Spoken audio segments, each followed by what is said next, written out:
Cerita dimulai di kota Hong Kong pada tahun 2013, di mana sebuah truk dan mobil membawa 3 pot zero statis yang masing-masing berisi manusia yang sebelumnya ditemukan di gunung es. Namun, kecelakaan terjadi yang membuat truk itu jatuh di sebuah rumah kakek tua.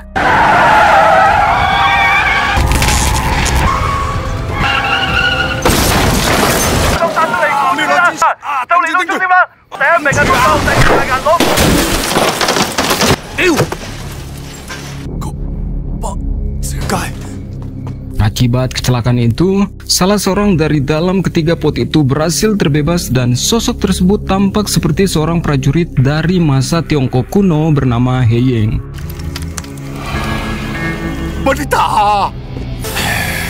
Saat He Ying tersadar, ia melihat mobil yang membawanya dan berusaha untuk mengejarnya. Namun ia kehilangan jejak, kemudian tersesat di jalanan yang terlihat asing baginya. Dan kondisi jalanan yang ramai itu membuat He Ying oleng dan jatuh tepat di atas sebuah bus yang melintas.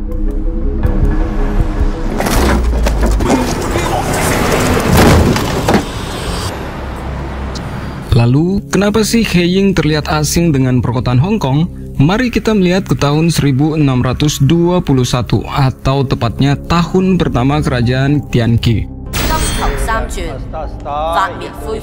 Dalam scene tersebut, ternyata He Ying adalah seorang perwira dinasti Ming yang sudah pernah hidup di zaman tersebut. Ia lalu menghadap ke biksu sakti yang memberitahu tentang benda keramat yang bisa membawa seorang ke masa lalu. Benda itu adalah roda waktu emas yang berasal dari Borneo, Kalimantan. Konon, 5.000 tahun yang lalu, seorang pangeran Borneo yang bernama Raju rela meninggalkan wilayahnya demi berperang melawan iblis. Sebelum pergi berperang, Raju ini berjanji kepada istrinya yaitu Sama kalau ia akan kembali dengan selamat saat kelima bintang berposisi sejajar. Namun, perang tersebut berlanjut sampai melewati masa bintang sejajar. Hal itu pun membuat Sama berpikir kalau suaminya sudah mati terbunuh dan Sama memilih untuk mengakhiri hidupnya. Sedangkan di sisi lain, Raju yang tahu kalau Dewa Siwa menyukai bunga Datura Pelangi kemudian mulai merawat bunga itu, dan Dewa Siwa pun tersentuh atas apa yang dilakukan oleh Raju. Alhasil, Dewa Siwa memberinya roda waktu emas agar Raju bisa kembali ke masa lalu dan mencegah putri Sama bunuh diri. Dan kini roda waktu itu ada pada biksu sakti yang rencananya akan diberikan ke Kaisar Ming. Dan alat ini cuma bisa digunakan 3 kali, sebab seseorang selain Raju sudah pernah menggunakannya dan kini tinggal sekali lagi. Kemudian asisten biksu memberikan He Ying sebuah linga, di mana linga ini adalah titipan Dewa Siwa dan berfungsi sebagai kunci untuk mengaktifkan roda waktu. Selain linga, ada juga mantra rahasia yang digunakan untuk mengaktifkan roda waktu emas. He Ying pun berjanji kepada biksu sakti untuk menyimpan linga dan mantra tersebut, karena yang boleh menggunakan roda waktu emas itu hanyalah Kaisar Ming.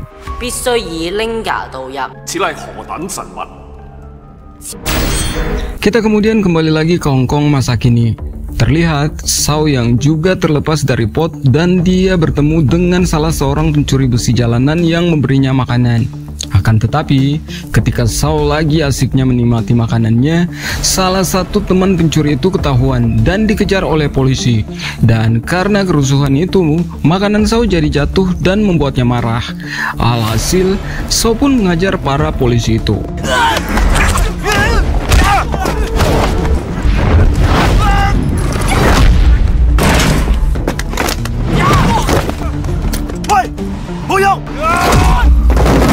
Selang tak lama, Niehu lalu muncul dan membantu Sao menjatuhkan para polisi.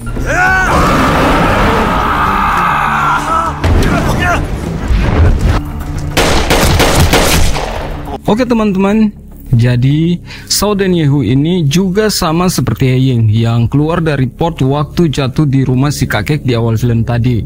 Dan mereka ini berasal dari masa lalu sama seperti He Ying. Dan sementara itu, He Ying kini justru tersesat di tengah kota. Dan beruntungnya, malam itu bertepatan dengan malam perayaan Halloween, sehingga dia mendapatkan makanan gratis. Akan tetapi, di saat dia lagi asik-asiknya makan, tiba-tiba dua orang berkostum hewan datang mendekatinya karena heran dengan porsi makan He Ying yang tak kenyang-kenyang. Dan He Ying yang merasa terganggu pun langsung melakukan ini.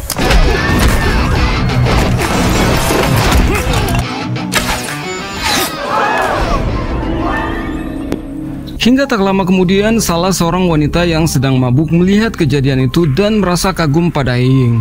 Dia bernama Mai, dan kemudian Mai mengajak He Ying untuk bergabung dengan teman-temannya yang lain.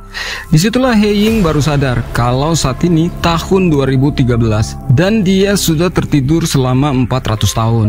Tak hanya itu, ia juga terkejut karena dinasti Ming sudah runtuh dan merasa bersalah karena tidak bisa mempertahankan kerajaannya.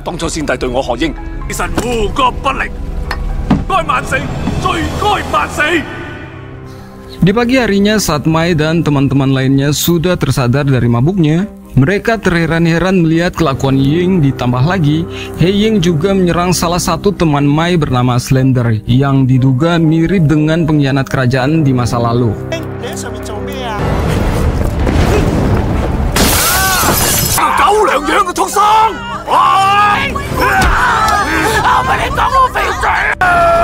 Shin kemudian memperlihatkan kilas balik di mana He Ying dituduh bekerja sama dengan perampok Jepang.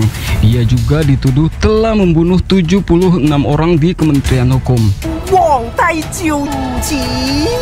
Mendengar kabar itu, prajurit lain termasuk Shao dan Nehu mengungkapkan kekecewaan pada He Ying karena sudah bekerja sama dengan negara musuh yaitu Jepang. Karena kekecewaannya itulah, Shao bahkan memotong jempolnya sebagai tanda balas budinya setelah diajari ilmu perang oleh He Ying. Sekaligus itu juga pertanda kalau persahabatan mereka sudah berakhir. Tapi karena He Ying merasa tak bersalah, ia pun mulai mengamuk dan menyerang para prajurit yang lain.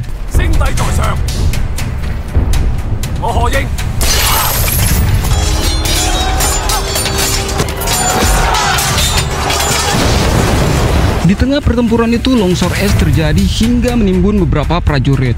Melihat kejadian itu, He Ying pun kabur menggunakan perisai yang kemudian disusul oleh Shao dan Nehu.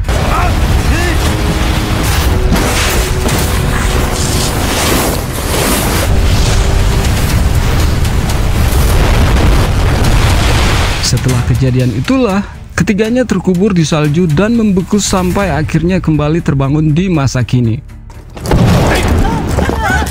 Di sisi lain, terlihat komandan polisi Hong Kong bernama Chong bersama rekan bisnisnya seorang anggota dewan bernama Pak Tang, dan mereka sedang membicarakan bisnis gelap mereka, yaitu penyelundupan artefak bersejarah yang tak lain adalah 3 pot herostatis berisi He Ying, Nehu, dan Shao. Menurut Pak Tang, semuanya aman, meski sebenarnya ketiga manusia kuno itu sudah hilang. Akan tetapi, Chong justru marah sebab akibat kelalaian sopir Pak Tang itulah ketiganya berhasil kabur, dan yang lebih buruknya lagi, si sopir sudah mengetahui rahasia tentang isi pot tersebut. Dan Chong yang tak ingin jika ketiga orang kuno itu sampai ketahuan publik pun, dan juga demi menjaga kerjasama mereka tetap lancar, dia menyuruh Pak Tang untuk membereskan masalah ini, yaitu dengan menghabisi si bapak sopir.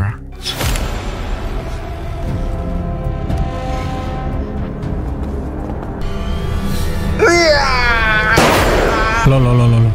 Siapa sih sebenarnya Chong ini? Dan kenapa ia begitu ngotot menyembunyikan 3 manusia kuno itu? Sementara itu, di tempat lain, Mai terlihat stres karena tak memiliki uang untuk membayar biaya perawatan ibunya di panti jompo. Hingga tak lama kemudian, beberapa pria yang kebetulan lewat di situ melihat Mai dan bersikap tak senonoh padanya. Jelas saja, Mai marah dan menampar salah satu dari mereka. Dan di saat pria itu hendak membalas tamparan Mai, tiba-tiba He Ying muncul dan...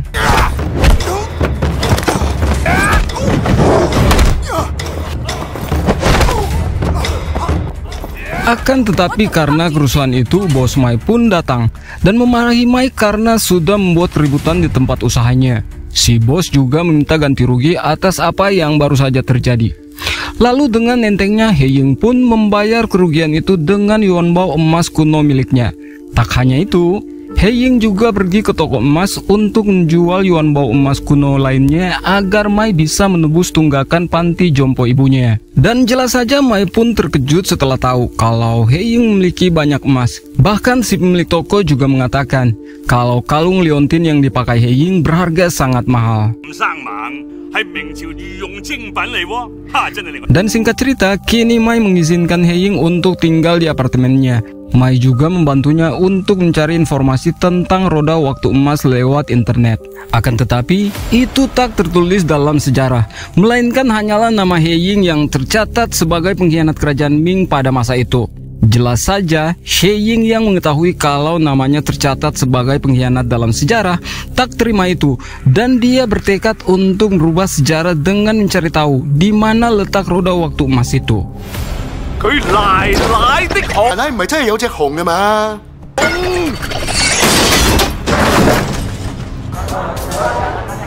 Sementara itu, Nehu dan Sao kini juga sudah membaur dengan masyarakat modern. Dan berkat keterampilan bela diri mereka, banyak penjahat jalanan yang mau menjadi pengikut mereka berdua. Dan tentunya ini memudahkan mereka untuk menuntaskan dendam masa lalu pada Ying yang mereka anggap sebagai pengkhianat. Oleh karena itu, Sao menugaskan anak buahnya untuk mencari keberadaan Ying lewat sketsa wajah yang sudah ia gambar.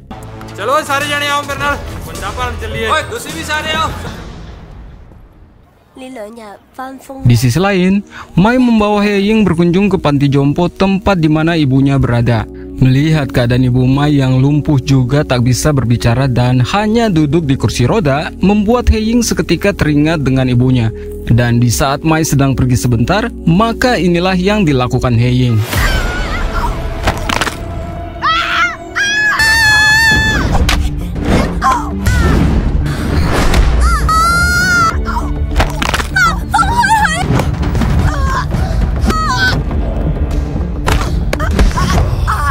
Oh, ternyata Ying mengeluarkan sedikit kemampuannya untuk melancarkan aliran darah pada tubuh ibu Mai yang tersumbat. Sehingga saat itu juga ibu Mai seketika bisa berbicara kembali. Dan Mai sangat senang melihat itu dan meminta Ying untuk melakukannya lagi lain kali agar ibunya bisa cepat pulih. Dan ibu Mai yang terkesan pada kalung giok milik Ying memintanya untuk dikubur bersamanya nanti saat ia meninggal.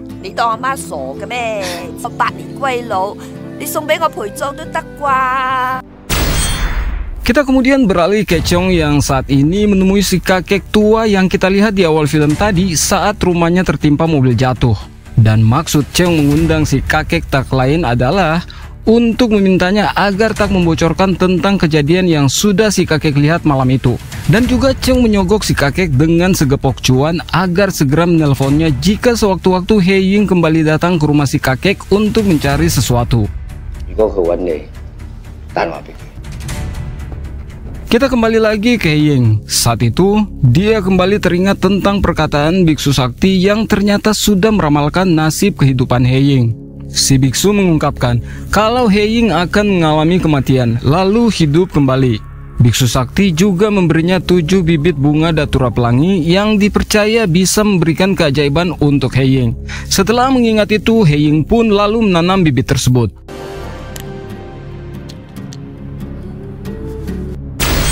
Keesokan harinya, tepatnya di markas besar kepolisian Hong Kong, Chae-yong mulai memerintahkan seluruh polisi untuk mencari Ying, Sao, dan Nehu dengan alasan kalau ketiga orang itu adalah orang yang sangat berbahaya. Dan para polisi bahkan bisa mengakses seluruh kamera CCTV di kota Hong Kong yang bisa mendeteksi wajah ketiganya.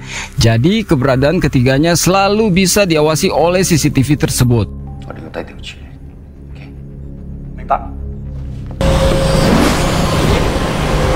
Dan di hari berikutnya, dugaan Chong ternyata benar kalau Ying akan kembali datang ke rumah si kakek untuk mencari petunjuk, dan si kakek pun segera menghubungi Chong. Hingga tak lama kemudian tim SWAT pun datang dan langsung mengepung sekitar rumah si kakek untuk menangkap Ying. Dan Ying yang sadar akan hal itu meminta pada si kakek untuk meminjam toilet sebentar, lalu inilah yang terjadi.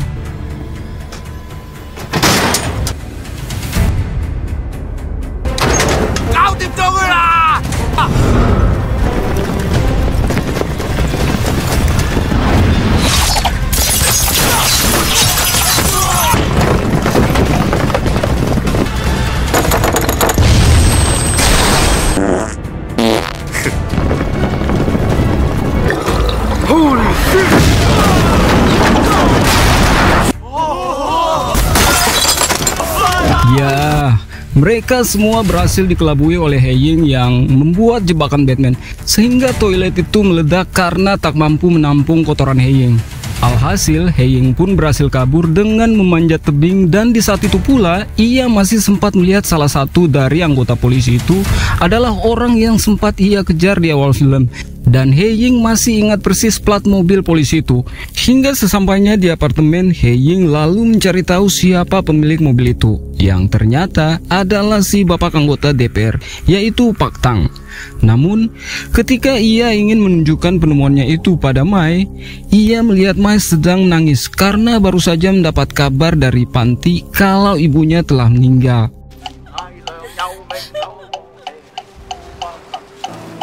Maka di hari pemakaman itulah He Ying menepati janjinya untuk melemparkan kalung joknya sesuai permintaan terakhir ibunya Mai.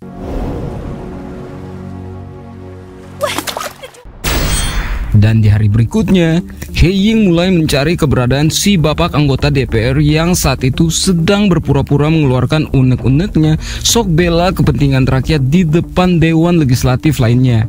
Akan tetapi, di saat dia melihat He Ying berada di ruangan itu dan tahu kalau He Ying mengincarnya, dia pun ketakutan dan seketika lari meninggalkan ruangan itu dan pergi berlindung ke markas besar polisi. Dan He Ying yang tahu kalau aksinya ini diketahui oleh polisi lewat pantauan CCTV, maka dia merubah penampilan wajahnya dan menyamar sebagai polisi agar tak terdeteksi saat dia masuk ke markas besar polisi.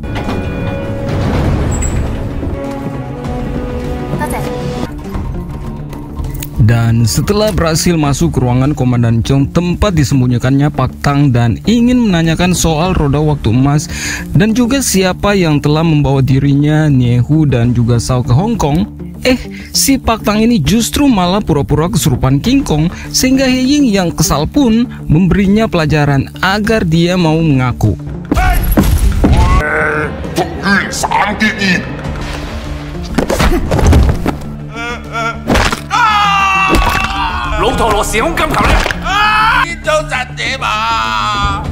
Akan tetapi, di saat He Ying sudah mendapatkan semua info yang ia cari kalau si Komandan Chong lah yang membawanya ke Hong Kong, para polisi segera berdatangan di ruangan itu dan bersiap untuk menangkapnya. Dan He Ying pun segera mengganjal pintu dengan semua perabotan yang ada di ruangan itu, yang tentunya semua itu sudah He Ying rencanakan. Hingga inilah yang terjadi.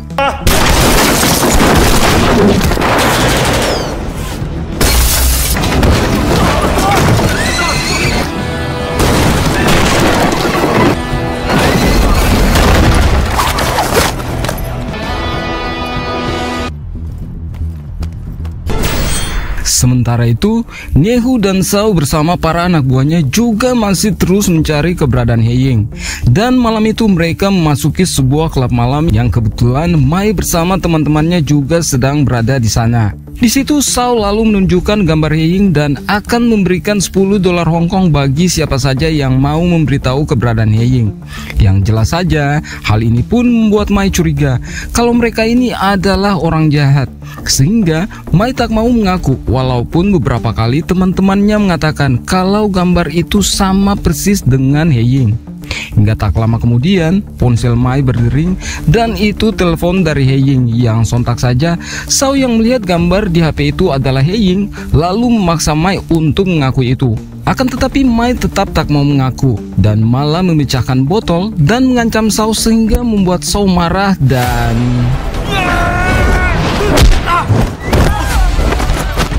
Ya, untung saja He Ying segera datang dan terjadilah pertarungan di antara mereka.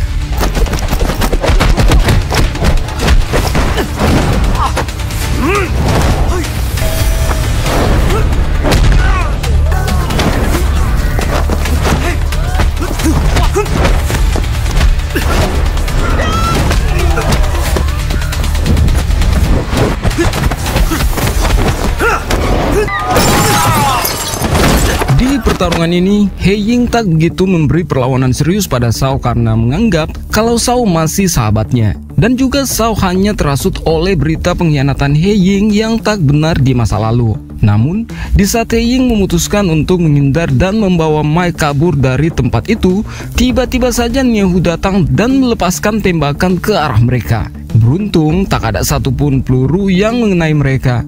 Namun entah kenapa tiba-tiba saja Heying pingsan sejenak sebelum akhirnya dibangunkan oleh Mai.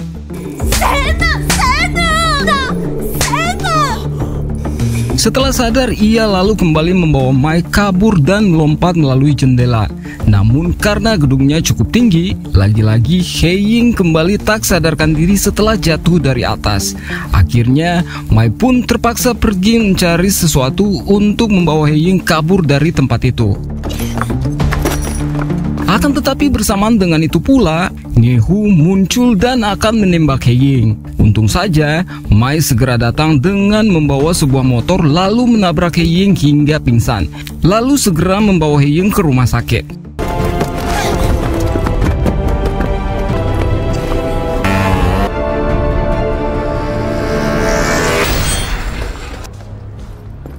Di sana, Mai kaget melihat Sao juga berada di rumah sakit, yang artinya Nehu juga dirawat di tempat yang sama. Karena takut, Mai menyamar sebagai perawat agar bisa masuk ruang pasien dan membangunkan Heying. Hingga tak lama kemudian, para polisi datang dan langsung membawa Nehu karena Nehu adalah kriminal yang sudah menembak polisi beberapa waktu lalu.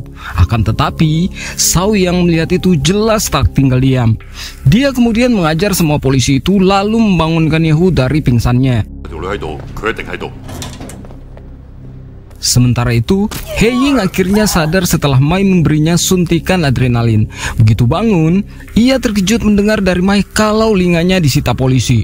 Ia pun mengajak Mai mengejar para polisi. Dan Sao yang melihat Heying pun langsung mengejar mereka menggunakan mobil box.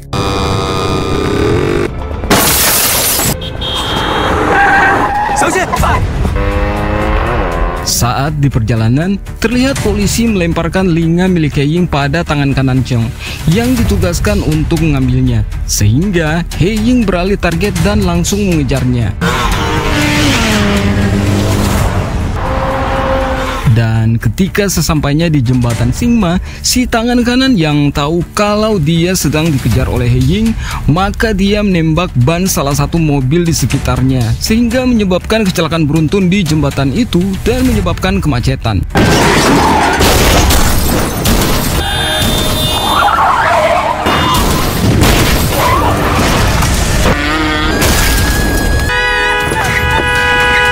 Dan Heying terus berusaha mengejar anak buah Cheng itu dengan menggunakan kuda yang kebetulan ada di dalam sebuah truk.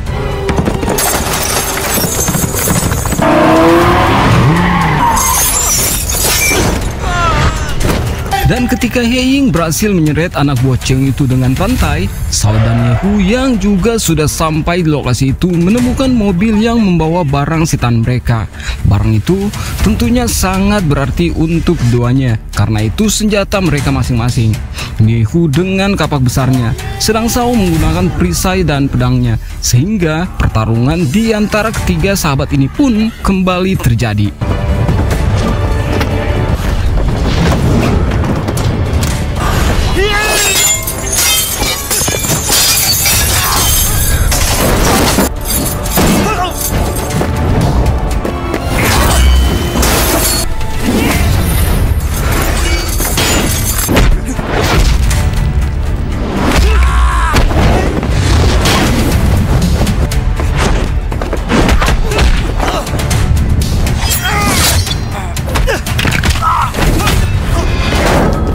Sengit antara mereka bertiga berlangsung tanpa henti hingga Komandan Chong datang dengan helikopter.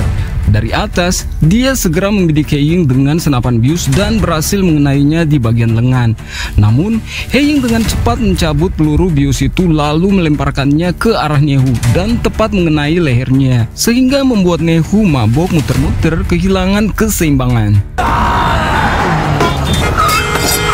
Pada saat yang sama pula, Sao melemparkan perisainya ke arah Heying dan dengan sigap Heying menghindar, sehingga perisai itu malah mengenai rantai besar di lokasi tersebut dan menghantam sebuah mobil yang melintas, sehingga mobil itu pun terjungkal dan akan menimpa Nehu.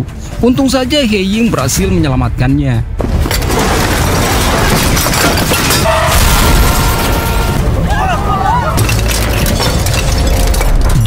Akibat itu, kecelakaan di jalanan semakin parah dan bahkan menyebabkan ledakan sampai akhirnya salah satu mobil hilang kendali dan menabrak He Ying, sehingga He Ying terlempar dan jatuh ke sungai.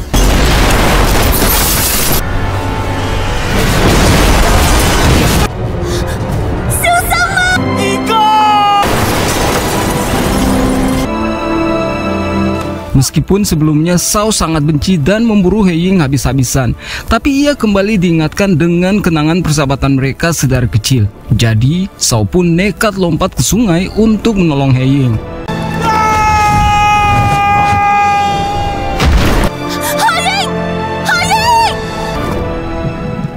3 hari setelah kejadian, terlihat seorang bertopeng membuat tumbang beberapa para sipir penjara dan berhasil mendobrak pintu penjara tempat Nehu ditahan. Yang ternyata dia adalah si Komandan Chong, dan Nehu yang melihatnya pun sontak kegirangan dan langsung memanggil Chong dengan sebutan kakak Yonglong.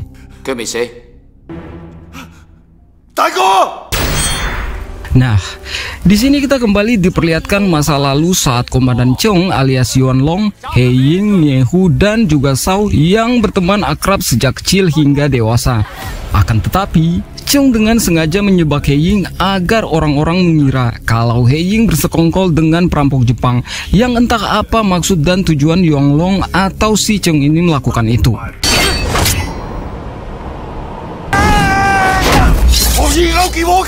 Sementara itu, Mai terlihat seperti hilang arah setelah kehilangan He Ying.